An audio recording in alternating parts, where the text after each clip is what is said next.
नमस्कार दोस्तों, मैं हूं अपूर्व ठाकुर और आप देख रहे हैं जागरण जोश। नीट यूजी 2026 को लेकर इस वक्त की एक बहुत ही बड़ी और ब्रेकिंग न्यूज सामने आ रही है। नीट एग्जाम विवाद के बाद अब देश का पार्लियामेंट्री पैनल एक्शन में आ गया है। 1 जुलाई को पार्लियामेंट्री स्टैंडिंग कमेटी की एक बहुत ही इंपॉर्टेंट और हाई लेवल मीटिंग होने जा रही है।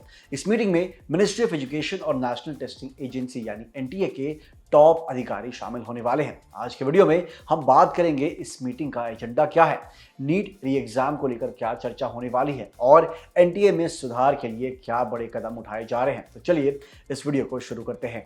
दोस्तों, सबसे पहले थोड़ा बैकग्राउंड समझ लेते हैं कि आखिर बात यहां तक पहुंची कैसी है। इस साल 3 मई को नीट का ओरिजिनल एग्जाम हुआ था, लेकिन पेपर लीक के गंभीर आरोपों के बाद उस एग्जाम को कैंसिल कर दिया गया था। इसके बाद एनटीए ने 21 जून को नीट का री एग्जाम कंडक्ट करवाया था। इस पूरे मामले की जांच अभी भी सीबीआई कर रही है। अब 21 जून को जो री एग्जाम हुआ उसका क्या आउटकम रहा, एग्जाम कितना फेयर था और स्टूडेंट्स को क्या क्या परेशानियां आई, इन्हीं सब बातों का पूरा रिपोर्ट कार्ड लेकर एनटीए के बड़े अधिकारी पार्लियामेंट्री कमेटी के सामने पेश होने जा रहे हैं। इस पूरी मीटिंग का सबसे बड़ा और इंपॉर्टेंट हाईलाइट है इसरो के पूर्व चेयरमैन के राधाकृष्णन। आपको बता दें कि सरकार ने नीट कंट्रोवर्सी के बाद एनटीए में सुधार करने के लिए एक हाई पावर्ड कमेटी बनाई थी जिसके हेड के राधाकृष्णन है। आज की मीटिंग में वे पार्लियामेंट्री पैनल के मेंबर्स को एनटीए रिफॉर्म्स के स्टेटस के बारे में ब्रीफ करेंगे। वो बताएंगे कि नेशनल लेवल के एंट्रेंस एग्जाम में सिक्योरिटी, ट्रांसपेरेंसी और क्रेडिबिलिटी को वापस लाने के लिए कौन कौन से बड़े बदलाव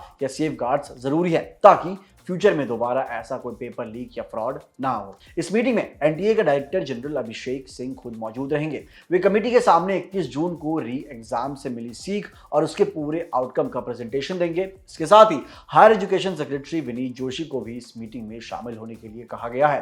पार्लियामेंट्री पैनल इस बात की पूरी समीक्षा करेगा कि री एग्जाम को कैसे मैनेज किया गया है। इस मीटिंग में एनटीए के बहुत सारे सीनियर मेंबर्स मौजूद रहेंगे। वे कमेटी के सामने 21 जून के री एग्जाम से मिली सीख और उसके पूरे आउटकम का प्रेजेंटेशन देंगे। इसके साथ ही higher education secretary Vineet Joshi को भी इस मीटिंग में शामिल होने के लिए कहा गया है। पार्लियामेंट्री पैनल इस बात की पूरी समीक्षा करेगा कि री एग्जाम को कैसे मैनेज किया गया और आने वाले समय में नेशनल लेवल के टेस्ट के लिए कुछ और कड़े नियमों या अतिरिक्त सुरक्षा उपायों की जरूरत है।